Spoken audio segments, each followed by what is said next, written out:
नमस्कार, जय हिंद प्यारे दोस्तों। स्वागत है आप सभी का एक बार फिर से आपके अपने इस YouTube channel learn with DS sir पर।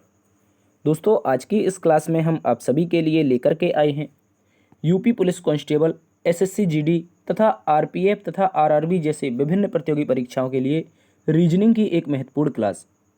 प्यारे दोस्तों, आज की इस क्लास में हम रीजनिंग का पार्ट नंबर 3 देखेंगे। और इससे पहले कि यदि आपने पिछले 2 पार्ट नहीं देखे हैं तो आप पिछले पार्ट को भी जाकर के देखिएगा।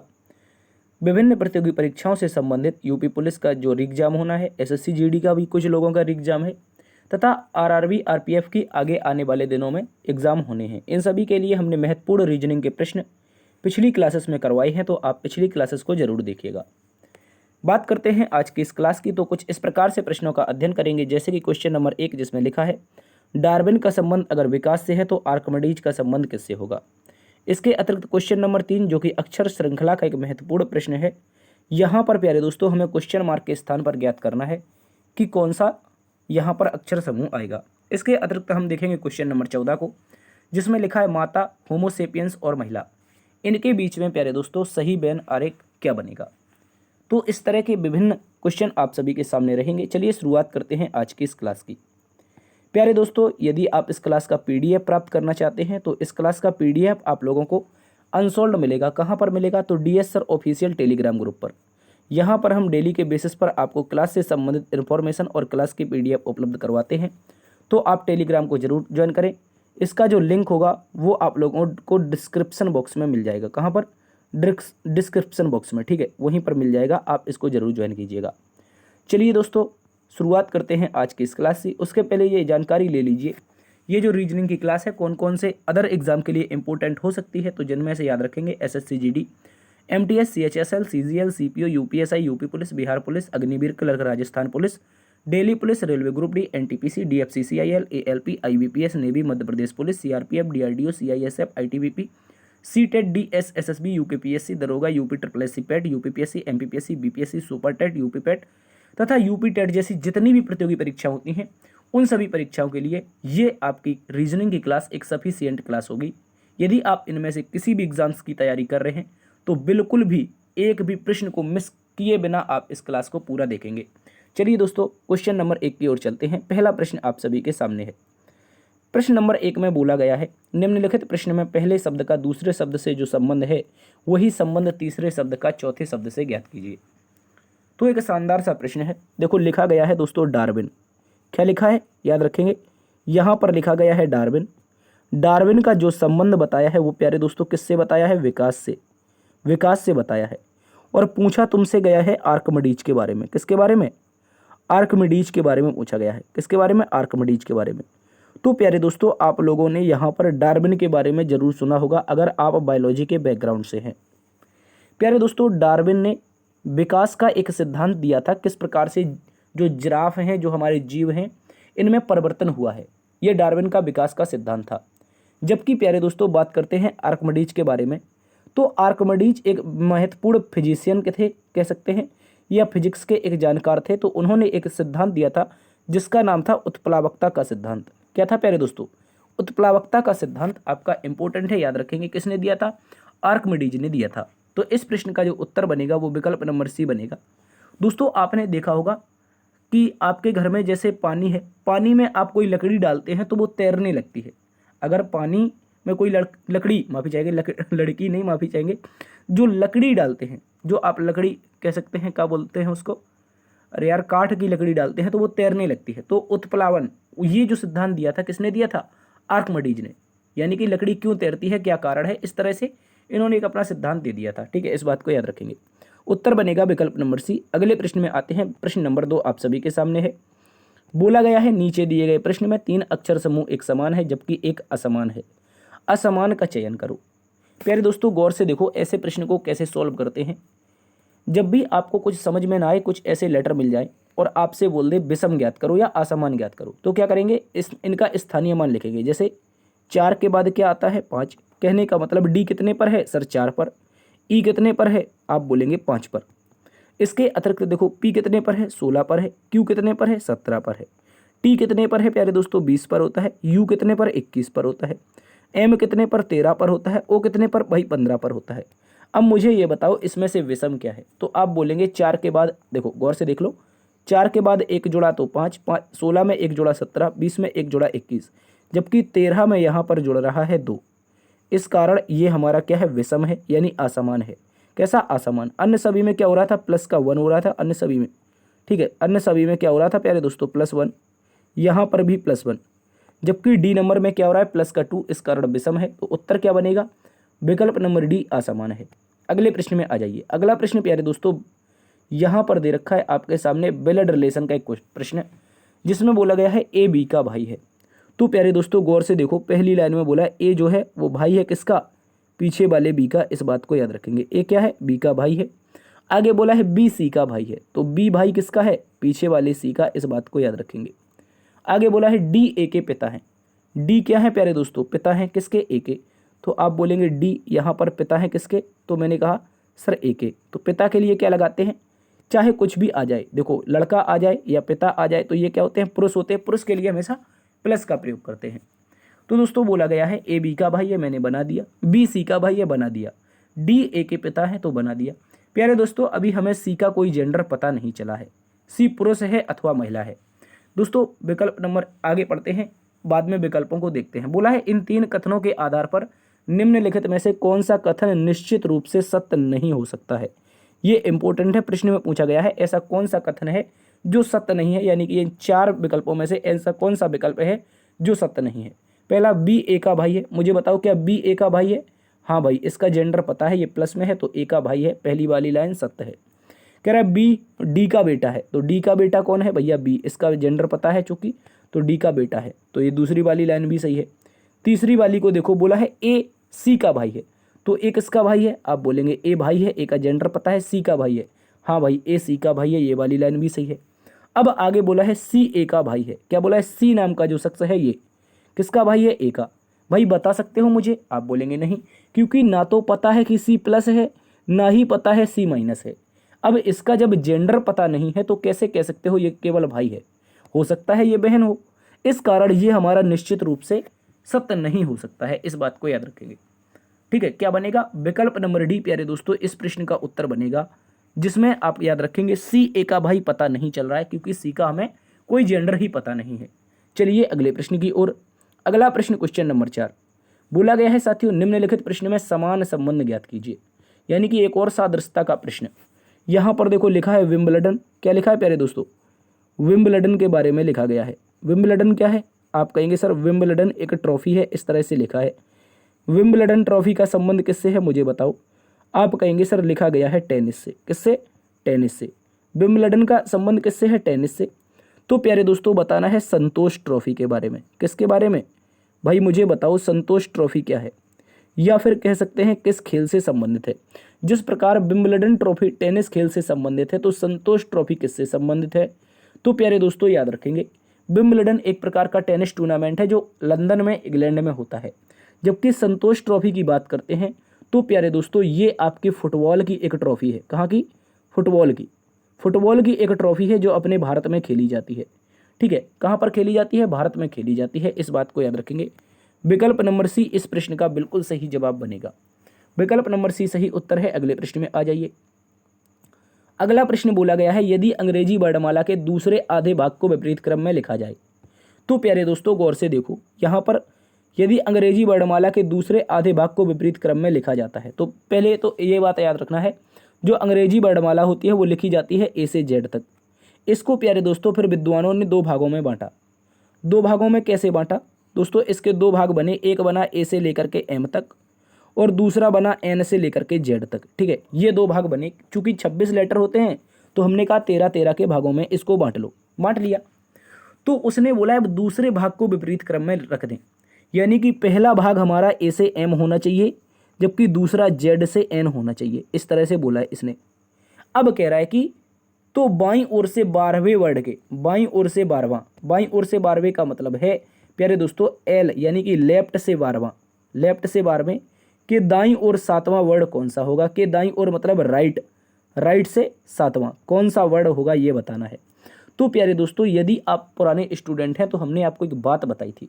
वो बात क्या थी, बात सर इतनी सी थी, अगर हमारे साथ लेफ्ट लेफ्ट आ जाए, राइट राइट आ जाए। अब आप बोलेंगे कौन से लेफ्ट राइट, ये वाले देखो, ये एक लेफ्ट है, ये एक राइट है।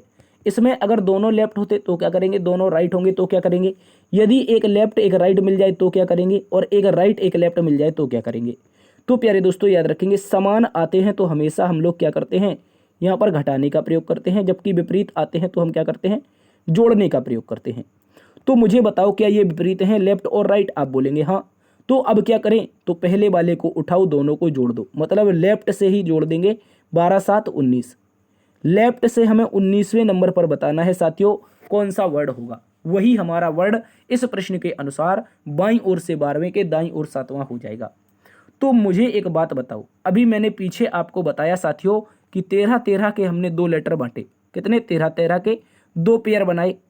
तो पहला पेयर तो 13 लेटर का है, मतलब लेफ्ट से, लेफ्ट का मतलब बाईं ओर से, वर्णमाला जो होती है अंग्रेजी वर्णमाला वो हमेशा बाईं ओर से लिखी जाती है, ए से लेकर जेड तक। तो बाईं ओर से 13, तो ये खत्म हो गए, ठीक है। उसके बाद अब क्या आएगा, 13 के बाद बचा कितना, 19 पर जाना है तो 6 बचा, कितना बचा, 6। तो भैया मुझे यहाँ से बता दो, ये जेड है, जेड के बाद ये वाई है, ये हमारा क्या है दोस्त, यहाँ पर वाई के पहले एक्स आता है, एक्स के पहले हमारा डब्लू, डब्लू के पहले वी, वी के पहले यू। तो मुझे बताओ, मैंने कहा मैं जब बाईं ओर से चला तो 13 तो यहाँ पर खत्म, उसके बाद 6वां लेटर कौन सा होगा आगे, 19, तभी तो लेफ्ट से पूरा बनेगा 19। 13 यहाँ पे, बाद बाकी 6 यहाँ पे, तो 1 2 3 4 5 और 6वां नंबर। तो दोस्तों लेफ्ट से यहाँ पर याद रखेंगे, इसके अनुसार लेफ्ट से 19वें पर विकल्प नंबर सी यू आएगा, इस बात को याद रखेंगे। प्यारे दोस्तों ये एकदम इसका करने का बेसिक तरीका है, और बेसिक तरीका पर ही हम ज़्यादा फोकस करते हैं ताकि हमें एग्जाम में याद रहे। क्योंकि शॉर्टकट क्या होता है प्यारे दोस्तों, जब आप भयंकर मेहनत करते हैं तब एग्जाम में याद रहता है, जबकि बेसिक तरीका हमारा अगर हमने एक बार सीख लिया, एग्जाम में शॉर्टकट याद नहीं भी है तो भी हम इसे कर लेते हैं। तो आप इसको बेसिक समझेंगे, आगे चल करके जब आप निरंतर क्लासों को देखेंगे तो हम कभी कभी आपको शॉर्टकट भी बताएंगे। चलिए दोस्तों क्वेश्चन नंबर 6 की तरफ बढ़ते हैं। क्वेश्चन नंबर 6 को देखें, कथन और निष्कर्ष से रिलेटेड एक महत्वपूर्ण प्रश्न है। कह रहा है कुछ ब्लेड हथौड़े हैं, तो मैंने कहा कुछ ब्लेड, प्यारे दोस्तों यहाँ पर कुछ मैंने B4 ब्लेड का पार्ट क्या बना दिया, H4 हथौड़ा बना दिया। तो इतना इतना सा B4 ब्लेड, गौर से देख लो, मैं इसको एक बार मिटा के बनाता हूँ। इतना इतना सा ये जो B4 ब्लेड है ये क्या है, H4 हथौड़ा है, इस बात को याद रखेंगे। अब कह रहा है कुछ हथौड़ा चाकू हैं, कुछ हथौड़ा चाकू हैं, तो मैंने कहा अब क्या कर देते हैं, हथौड़ा का इतना सा पार्ट उधार ले लेते हैं और इसको C4 चाकू बना देते हैं। अब कह रहा है कुछ चाकू कुल्हाड़ी हैं, भाई अभी भी नहीं रुक रहा है, और क्या कह रहा है, कुछ चाकू का पार्ट उठाओ और इसको इतने इतने से चाकू के पार्ट को K4 कुल्हाड़ी बनाओ। तो इस तरह का हमारा कथन के अनुसार आरेख बनेगा, कुछ हमारे ब्लेड हथौड़े, कुछ हथौड़े चाकू, कुछ चाकू कुल्हाड़ी। अब निष्कर्ष को पढ़ते हैं। कह रहा है कुछ कुल्हाड़ी हथौड़े हैं। मुझे बताओ प्यारे दोस्तों, यहाँ पर अगर आप गौर से देखेंगे, मैं कलर ब्लैक ले लेता हूँ ताकि आसान हो जाए। देखो कुछ कुल्हाड़ी हथौड़े, कुल्हाड़ी कहाँ पर, K4 कुल्हाड़ी, H4 हथौड़े, इनका कोई संबंध बन रहा है, आप मुझे बताओ।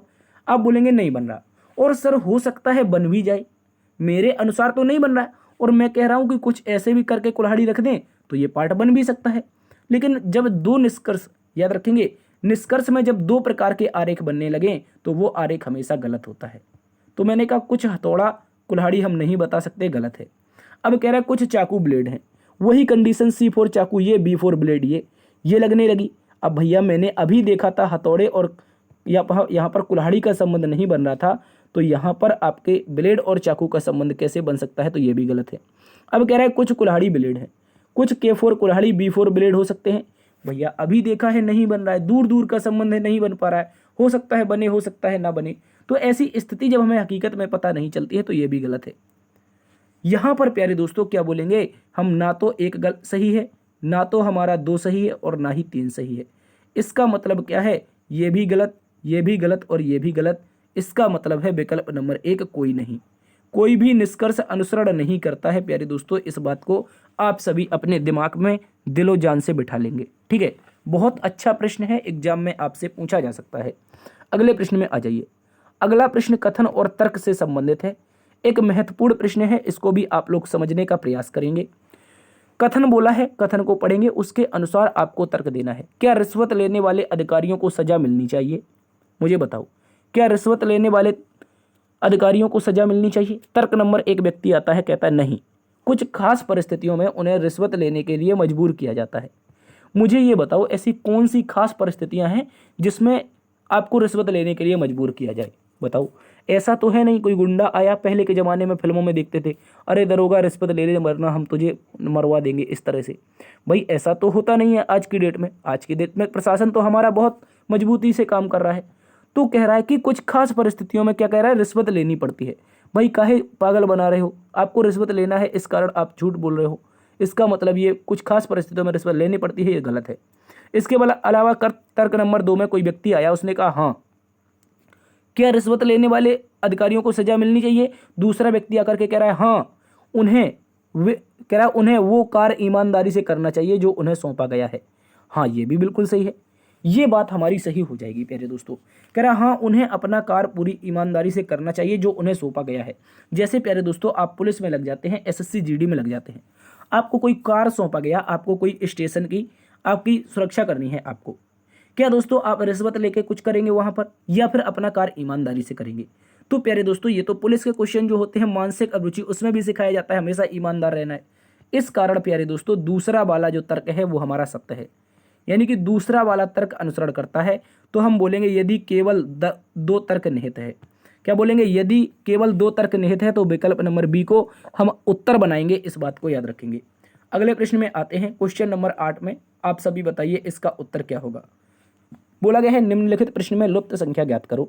यहाँ पर क्वेश्चन मार्क है, इसके स्थान पर क्या आएगा मुझे बता दो जल्दी से, तब तक मैं आपको बताने का प्रयास करता हूँ। एक बार वीडियो को रोक लो और उत्तर लगाने का प्रयास करो। चलिए हम आपको बताते हैं क्या करेंगे। गौर से देखो प्यारे दोस्तों, आसपास की संख्याओं का प्रयोग करके हम बीच की संख्या प्राप्त करेंगे। आसपास की सभी संख्याओं का प्रयोग करके बीच की संख्या प्राप्त करेंगे, क्योंकि तीसरे नंबर में हमें बीच की संख्या ही पूछी है। तो आसपास की संख्याओं का प्रयोग करते हैं। नंबर 1 इसको देखें, इसको प्यारे दोस्तों नंबर 2 देंगे और यहाँ पर नंबर 3 दे देंगे। ठीक है, इस तरह से। अब देखो यहाँ पर देखने का प्रयास करना है आप लोगों को। मैंने कहा बाहर के जितने भी नंबर हैं, जैसे मैंने कहा 5 है, 3 है, 4 है, 2 है, इन सभी का क्या करना है हमें आपस में मल्टीप्लाई। तो हमने कहा 5, 1 मिनट, हमने क्या बोला 5 गुणा में 3 गुणा में 4 और गुणा में 2, इन सभी का मल्टीप्लाई करके हमें 10 से भाग लगा देना है। प्यारे दोस्तों क्या करना है, इन सभी का गुणा करके 10 से भाग लगा देना है। ठीक इसी प्रकार यहाँ पर करो, 5 गुणा में 6, ठीक है, गुणा में 2 और गुणा में 3, सभी का गुणा करके क्या करेंगे 10 से भाग लगा देंगे। उत्तर हमारा आ जाएगा। अभी देखते जाओ, छू मंत्र, जादू मंत्र देखते हैं। फिर से तीसरे नंबर में करेंगे 5, देखो यहाँ से मैंने लिया 5 गुणा ऊपर का 2, बगल का फिर से 2 और बगल का 9, इस तरह से। और क्या करेंगे 10 से हम भाग लगा देंगे। तो प्यारे दोस्तों गौर से देखो, मैंने कहा जब इस तरह का प्रश्न हम सॉल्व करेंगे तो क्या होगा हमारे साथ, हम कहेंगे इसको काटो, 5 दूनी 10 कट जाएगा। देखो अब क्या बचा, 3 चौके 12, ये बचा 3 चौके 12, इसको हम यहाँ पर रख देंगे। उसके बाद 5 दूनी 10, ये नीचे का कट जाएगा। अब क्या बचा, 6 और 3, 6 तिया 18, 6 तिया 18 बचा। देखो ये बीच में 18 देकर रखा है, जैसे पहले बीच में 12 दे रखा था उसी प्रकार यहाँ पर बीच में 18 है। अब हम क्या करें, अब प्यारे दोस्तों फिर से 5 दूनी के 10 कट गया। अब देखो ये क्या बचा, 9 दूनी 18, क्या बचा 2 गुणा 9 कितना होता है भैया 18। तो क्वेश्चन मार्क के स्थान पर जो संख्या आएगी वो मेरे प्यारे साथियों उत्तर आ जाएगा 18। इस क्वेश्चन मार्क का स्थान क्या लेगा 18, कहाँ पर दे रखा है, डी नंबर के विकल्प में। डी नंबर को लगा दो, आप सभी का उत्तर आ जाएगा। और मुझे जल्दी से बताओ क्या आपको यह प्रश्न समझ में आया। मैंने कहा आसपास की संख्याओं का सभी का गुणा कर दो, 10 का भाग लगा दो, जो भी आंसर आएगा बीच की संख्या हो जाएगी। इसी प्रकार से हमने तीसरे नंबर में 18 संख्या प्राप्त करी है, जो विकल्प नंबर डी में दी गई है। यही हमारा सही उत्तर है। अगले प्रश्न में आइए, क्वेश्चन नंबर 9 कह रहा है किसी निश्चित कोड भाषा में भाग प्लस को प्रदर्शित करता है, माइनस गुणा को प्रदर्शित करता है, प्लस भाग को प्रदर्शित तथा गुणा माइनस को प्रदर्शित करता है। तो बताओ, कह रहा तो बताओ इसका सही उत्तर क्या होगा। यहाँ पर एक व्यंजक दे रखा है। तो प्यारे दोस्तों सबसे पहले देखो 8, भाग का अर्थ क्या है, प्लस है तो प्लस लगा देंगे 14, माइनस का अर्थ गुणा है तो गुणा लिख देंगे 20, और यहाँ पर प्लस का अर्थ भाग है तो भाग लिख देंगे 5, और गुणा का अर्थ माइनस है तो माइनस। तो प्यारे दोस्तों इसमें हम लगाएंगे बोर्डमास। क्या होता है, BODMAS, ये होता है प्यारे दोस्तों BODMAS. Bracket of divide multiply add subtract, इसे कहते हैं सबसे पहले ब्रैकेट, फिर ऑफ, फिर डिवाइड। तो दोस्तों यहाँ पर ब्रैकेट ऑफ है नहीं तो क्या करेंगे डिवाइड। 5 से काटो, 5 चौके 20, 1 मिनट, देखो 5 एकम 5, 5 चौके 20, 4 आएगा, गुणा में रहेगा 14 और प्लस में रहेगा 8 और यहाँ पर माइनस में रहेगा 2। तो 8 यहाँ पर रह जाएगा, ठीक है, 14 चौके 56 हो जाएगा, 8 प्लस में 56, 8 प्लस में 56 माइनस में 2। तो 56 में से 2 चला जाएगा, कितना बचेगा 54, और 54 में 8 जुड़ेगा तो 62, क्या आएगा 62। इस प्रश्न का जो सही उत्तर आएगा वो मेरे प्यारे साथियों विकल्प नंबर 2 आएगा 62। ठीक है, इस बात को आप सभी याद रखेंगे। आई होप ये प्रश्न आप अच्छे से समझे होंगे। देखो, जब भी ऐसा प्रश्न आए आप सभी के सामने तो हमेशा बोर्ड मास का प्रयोग करना है। सबसे पहले कि ब्रैकेट, फिर ऑफ, फिर डिवाइड, फिर मल्टीप्लाई, फिर ऐड, फिर सब्ट्रैक्ट। ठीक है, इस तरह से याद रखेंगे। ब्रैकेट का मतलब जो हमारे साथ में ब्रैकेट लगा मिलता है। ऑफ का मतलब कहीं पर लिखा मिल जाता है का या फिर ऐसे लिखा मिलता है ऑफ, इसको। डिवाइड का मतलब भाग से है, मल्टीप्लाई का मतलब गुणा से है, ऐड का मतलब जोड़ से है, और सब्ट्रैक्ट का मतलब घटाना से है। तो बोर्ड मास इसमें लगता है। अगले प्रश्न में आ जाओ। क्वेश्चन नंबर 10 बोला है निम्नलिखित प्रश्न में दिए गए विकल्पों में से विषम अक्षर ज्ञात करो। देखो, ऐसा ही प्रश्न अभी हमने 2 नंबर का किया था, वहां पर भी हमें असमान ज्ञात करना था, इसमें हमें विषम ज्ञात करना है। लॉजिक एक जैसा रहेगा। करना क्या है, सबसे पहले इनका स्थानीय मान लिखो। के कितने पर प्यारे दोस्तों 11 पर, आर कितने पर 18 पर, वाई कितने पर तो बोलेंगे प्यारे दोस्तों यहाँ पर 25 पर। ठीक है, इस तरह से। इसके बाद डी कितने पर आप बोलेंगे प्यारे दोस्तों 4 पर, के कितने पर सर 11 पर, आर कितने पर सर 18 पर। ठीक है, इस तरह से। एफ कितने पर सर 6 पर, एम कितने पर सर 13 पर, टी कितने पर 20 पर। ठीक है, इसके बाद देखो एल कितने पर सर 12 पर, वी कितने पर 22 पर। इसके बाद देखो जेड कितने पर प्यारे दोस्तों तो 26 पर, यानी कि 26 पर। अब मुझे बताओ इनमें से विषम क्या है। विषम की बात करें तो पहले से दूसरे पर पहुंचे हैं। देखो, पहले से दूसरे पर पहुंचे हम लोग, क्या किया हमने प्लस का सेवन किया। ठीक है, क्या किया प्लस का 7। फिर दूसरे से तीसरे पर पहुंचे तो फिर से +7। देखो 11 7 18, 18 7 25। ठीक इसी प्रकार 4 और 7 11, 11 7 18। ठीक है, इस तरह से 7 और 6, 7 और 6 13, 7 6 13, 13 और 7 20। देखो सभी में 7 7 जुड़ रहा है, जबकि प्यारे दोस्तों चौथे नंबर में देखेंगे तो पहली बार में 10 जुड़ा है और दूसरी बार में देखेंगे तो 4 जुड़ा है। इस कारण जो विषम आएगा वो विकल्प नंबर 4 आएगा। क्या आएगा मित्र, याद रखेंगे विकल्प नंबर 4 आपका विषम है, और इसमें आपका उत्तर आएगा LVZ विषम उत्तर है। चलिए अगले प्रश्न में चलते हैं। अगला प्रश्न प्यारे दोस्तों सीरीज अक्षर श्रृंखला का एक महत्वपूर्ण प्रश्न। इस प्रश्न को आप सभी को समझना होगा, आप सभी के एग्जाम के लिए एक महत्वपूर्ण प्रश्न है, जिसमें बोला है निम्नलिखित प्रश्न श्रृंखला में अगले स्थान पर आने वाले अक्षर समूह का चयन करें। गौर से देखो साथियों, जब भी ऐसी अक्षर श्रृंखला आती है तो मैंने आपको कई बार बताया है करना क्या है, पहले का संबंध पहले से। तो डी का संबंध अगर एफ से बताएंगे, डी होता है 4 पर, एफ होता है 6 पर, जोड़ा कितना प्लस का 2। ठीक है, एफ के बाद यहाँ पर देखो एफ के बाद क्या है एच, एच 8 पर होता है 6 2 8, फिर से प्लस का 2। ठीक है, फिर से हमारा क्या हो जाएगा 1 मिनट, फिर से हमारा क्या हो जाएगा, तो याद रखेंगे अगर पहले प्लस का 2 तो फिर से प्लस का 2, 6 2 8, 8 और 2 जे कितने पर सर 10 पर, 8 2 10। ठीक है, फिर से हमारा +2 चल रहा है, तो अगली बार में भी हमारा प्लस का 2 ही चलेगा। प्लस का 2 चलेगा तो 10 2 12, 12 पर क्या आता है प्यारे साथियों, तो आप बोलेंगे 12 पर आता है एल। तो विकल्प की शुरुआत एल से होगी, एक गलत है 2 गलत है। ठीक है, इस तरह से। ओ के बाद देखो, ओ के बाद क्या है पी है, ओ के बाद पी है, ओ के बाद पी, पी के बाद क्यू, क्यू के बाद आर, आर के बाद एस। तो अगला वाला एस आना चाहिए, एल के बाद एस होना चाहिए, तो एल के बाद एस दोनों में दे रखा है। ठीक है, एल एस। अब देखो लास्ट वाले को चेक करो, लास्ट वाला कौन सा पी, पी में से 16 में से 2 गया 14, 14 में से 2 गया 12, 12 में से 2 गया 10, और 10 में से 2 जाएगा तो 8। ठीक है, इस तरह से 8 का मतलब एच होता है, एल एस एच क्या हो जाएगा, एल एस एच हो जाएगा। इस बात को याद रखेंगे, एल एस एच मेरे प्यारे साथियों इस प्रश्न का बिल्कुल सही जवाब है, जो कि विकल्प नंबर 1 में दिया है। विकल्प नंबर 1 प्यारे दोस्तों इसका उत्तर बनेगा, इस बात को याद रखेंगे। आप सभी के लिए इंपॉर्टेंट प्रश्न है, और ऐसा प्रश्न अभी रिसेंटली यूपी पुलिस में पूछा गया था, तो इसको भी याद रखेंगे। अगले प्रश्न में भी बढ़ जाएंगे। अगला प्रश्न कोडिंग डिकोडिंग का एक अच्छा सा प्रश्न है, इसको देखिए।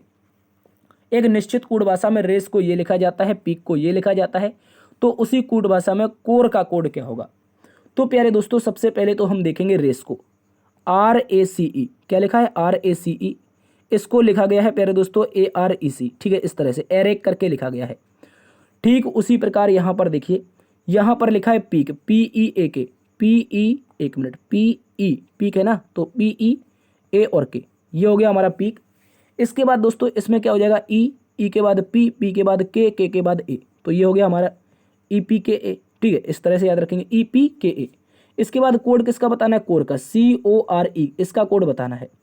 तो मेरे प्यारे साथियों अगर आप इसको गौर से देखेंगे तो यहाँ पर क्रॉस पैटर्न में लॉजिक चल रहा है, सभी में देखो, सभी में प्यारे दोस्तों क्रॉस पैटर्न का लॉजिक चल रहा है, तो यहाँ पर भी हम क्रॉस पैटर्न ही लगा देंगे। और क्रॉस पैटर्न जब लगाने जाएंगे तो हमारा उत्तर जो आएगा वो शॉकिंग उत्तर होगा। क्या होगा, OC, उसके बाद E और R। ठीक है, यहाँ पर हमारा उत्तर आएगा औसर। ठीक है, क्या आएगा? औसर, OCER। OCER को देखेंगे तो विकल्प नंबर 4 यही हमारा सही उत्तर बनेगा। क्या बनेगा? ऑप्शन नंबर 4 को गौर से देखो। जब हम क्रॉस पैटर्न में इसको लगाएंगे तो उत्तर क्या आएगा? OCER। ठीक है, बहुत इंपॉर्टेंट है प्यारे दोस्तों, कोडिंग रिकॉर्डिंग में प्रश्न आपसे पूछा जाता है। अगले प्रश्न में आ जाते हैं। अगला प्रश्न भी एक कोडिंग का ही क्वेश्चन है और ये प्रश्न बहुत आसान होता है, इसको केवल पढ़ना है और उत्तर लगाना है। कह रहा है यदि रेत को हवा कहा जाता है, हवा को पठार कहा जाता है, पठार को कुआं कहा जाता है, कुआं को द्वीप कहा जाता है और द्वीप को आकाश कहा जाता है, फिर से एक महिला कहाँ से पानी खींचती है? मुझे बताओ, जो महिला होती है पानी कहाँ से खींचती है? प्यारे दोस्तों, आज के समय में तो ऐसा नहीं होता है। हर घर में लगभग समरसेबल लगी हुई हैं, हर घर में हैंडपंप हैं और हर घर में जो सरकारें योजना चला रही हैं नल से जल टंकी वाला पानी, वो भी लगभग आ रहा है। लेकिन प्यारे दोस्तों, एक ज़माना हुआ करता था हमारा वाला। उस समय क्या होता था, हमारी जो माताएं बहनें होती थी, पानी पीने के लिए या फिर जानवरों को पानी पिलाने के लिए या घर का कारोबार चलाने के लिए जो भी पानी यूज होता था वो कुएं से निकाला जाता था। कुएं में एक गिर्री होती थी, जिसे हम गिरारी कहते हैं, गिर्री होती थी। उसमें दोस्तों एक लंबी सी 60-70 फीट की रस्सी होती थी, एक बाल्टी बांधते थे, वहां से पानी निकाला जाता था। तो कह रहे फिर से महिला कहाँ से पानी खींचती थी, खींचती है? तो प्यारे दोस्तों, वैसे तो महिलाएं पानी कहाँ से खींचती थी? कुआं से खींचती थी। जो गांव में बड़े बड़े कुआं होते थे, ठीक है, कुआं से पानी खींचती थी। और दोस्तों, आज की डेट में क्या हो रहा है? आज की डेट में हर घर में नल जल है, लेकिन हमें प्रश्न का उत्तर देखना है, आज की डेट में नहीं जाना है। कह रहा कहाँ से पानी खींचती थी? कुआं से। लेकिन प्यारे दोस्तों, प्रश्न में कुआं को क्या बोला है? कुआं को द्वीप कहा जाता है। ये गौर से देखो, ये लिखा है, ये देखो गौर से, क्या लिखा है? कुआं को द्वीप कहा जाता है। तो प्यारे दोस्तों, उत्तर जो बनेगा इस प्रश्न का वो बनेगा द्वीप। क्या बनेगा? द्वीप। इस बात को याद रख लेंगे। कहां पर द्वीप दे रखा है? विकल्प नंबर सी में। बताइए क्या होगा? विकल्प नंबर सी इसका सही उत्तर होगा। चलिए अगले प्रश्न में आते हैं। अगला प्रश्न क्वेश्चन नंबर 14, गौर से देखिए, बोला गया है निम्नलिखित प्रश्न में सही वेन आरेख ज्ञात करें। माता, होमोसेपियंस और महिला। तो प्यारे दोस्तों, सबसे पहले एक आरेख हम बनाएंगे जो हमारी माँ को डिनोट करेगा। किसको? माँ को, यानी माता जी को डिनोट करेगा। और मुझे ये बताओ प्यारे साथियों, क्या माताएं हमारी महिलाएं होती हैं? मुझे बता दो। आप बोलेंगे हाँ सर, जो माताएं होती हैं वो क्या होती हैं? महिलाएं होती हैं। तो मैंने कहा माताएं जो आएंगी वो महिला के अंतर्गत आएंगी। और मुझे बताओ, क्या महिला होमोसेपियंस में आती हैं? आप बोलेंगे हाँ, ये भी बात सही है। तो महिलाएं क्या हो जाएंगी? ये होमोसेपियंस में आ जाएंगी। किस में आएंगी? होमोसेपियंस। ठीक है, इस बात को याद रखेंगे। होमोसेपियंस, होमोसेपियन का होता है हम लोगों की प्रजाति जो पूर्वज हुआ करते थे। तो इस तरह का आरेख आएगा। सबसे अंदर माँ होगी, माँ के अंदर महिला होगी, महिला के ऊपर कौन होगा? होमोसेपियंस। इस तरह का आरेख देखेंगे। बी नंबर का विकल्प आपका प्रदर्शित करता है। विकल्प नंबर बी इस प्रश्न का बिल्कुल सही जवाब होगा, इस बात को याद रखेंगे। अगले प्रश्न में आइए, क्वेश्चन नंबर 15 का उत्तर बताइए। क्वेश्चन नंबर 15 एक महत्वपूर्ण प्रश्न है, इस बात को याद रखेंगे, जिसमें बोला गया है निम्नलिखित प्रश्न में दिए गए शब्दों के बीच में सही बेन आरेख क्या होगा? संगीतकार है, वादक है और वायलिन वादक है। बताओ मुझे इसका उत्तर क्या होगा? तो प्यारे दोस्तों, सबसे पहले गौर से देखो। सबसे पहले जो आरेख आएगा, सबसे पहले जो आरेख आएगा वो एक बड़ा सा आरेख आएगा जो हमारा किसको डिनोट करेगा? संगीतकार को। किसको करेगा? संगीतकार को। ठीक है, इस बात को याद रखेंगे। ये जो आपका होगा ये हमारा किसको डिनोट करेगा? सबसे बड़ा वाला सर्कल संगीतकार को। और संगीतकार में ही प्यारे दोस्तों वादक आते हैं, यानी कि बजाने वाले। अब वो बजाते कुछ भी हो, जैसे कि ढोलक है, तबला है, झींका है, कुछ भी हो, वो वादक जो होते हैं, जो वादक होते हैं वो इसी में आते हैं। और प्यारे दोस्तों, वादक के अंतर्गत ही आते हैं वायलिन वादक। क्या आते हैं? जो बजाने वाले होते हैं वो वायलिन भी तो बजाते हैं, तो इसके अंतर्गत आ जाएगा वायलिन वादक। क्या आ जाएगा? एक मिनट, इसको याद रखेंगे, इसके अंतर्गत आ जाएगा वायलिन वादक। ठीक है, इस बात को याद रखेंगे। तो एक बार फिर से 3 आरेख आएंगे, एक वायलिन वादक का, फिर वादक का, फिर हमारा संगीतकार का। तो ऐसे आरेख एक बार फिर से विकल्प नंबर बी में है। तो बी नंबर को एक बार फिर से हम उत्तर लगाएंगे। प्यारे दोस्तों, मोस्ट इंपोर्टेंट क्वेश्चन है, इसको भी आप लोग अच्छे से याद रखेंगे। और साथियों, आज के जो 15 प्रश्न है वो यहीं पर समाप्त होते हैं। आई होप आज की क्लास आप सभी को पसंद आई होगी। यदि क्लास पसंद आई है तो करना क्या है, हमेशा की तरह सेशन को आप लाइक कर दीजिए, दोस्तों में ज़्यादा से ज़्यादा इस सेशन को शेयर कीजिए। देखो प्यारे दोस्तों, क्वेश्चन ये जो क्लास है वो अपनी 10-12 हज़ार लोगों के पास पहुंच रही है, लेकिन वो लोग क्या कर रहे हैं? इसको टच करके देख नहीं रहे हैं। और मुझे पता है ये वही मेरे प्यारे साथी हैं जो अभी तक अपना प्यार दिखा रहे थे, यानी कि तैयारी में लगे हुए थे। लेकिन जो आप लोग निरंतर तैयारी कर रहे हो ना, वो बर्बाद नहीं जाएगी। कहीं ना कहीं जो बच्चे 1-2 नंबर से रहते हैं, 1-2 नंबर वाले, वो वही व्यक्ति हैं जो अभी वर्तमान में नहीं देख रहे हैं, जो 1 नंबर से रहते हैं। और 100% अगर आप क्लास को देख रहे हैं, एंजॉय कर रहे हैं, इस तरह से निरंतर अपनी मेहनत हर सब्जेक्ट में पढ़ रहे हैं, तो आपकी सफलता निश्चित है, इस बात को याद रखेंगे। सेशन को लाइक कीजिए, दोस्तों में शेयर कीजिए और बता दीजिए यार पढ़ लो, अभी समय है। फिर कहते हैं सर समय नहीं मिला, 1 महीना पुलिस के लिए दिया, ऐसा भी किया जाता है। अब तो भाई 6 महीने मिल गए, अभी पढ़ लो यार, ठीक है। बताओ, अपने दोस्तों को समझाओ। देखते रहिए आपका अपना परिवार लर्न विद डीएस सर। मिलते हैं एक नई क्लास में, तब तक के लिए अपना ख्याल रखना। जय हिंद, जय भारत, जय मां सरस्वती।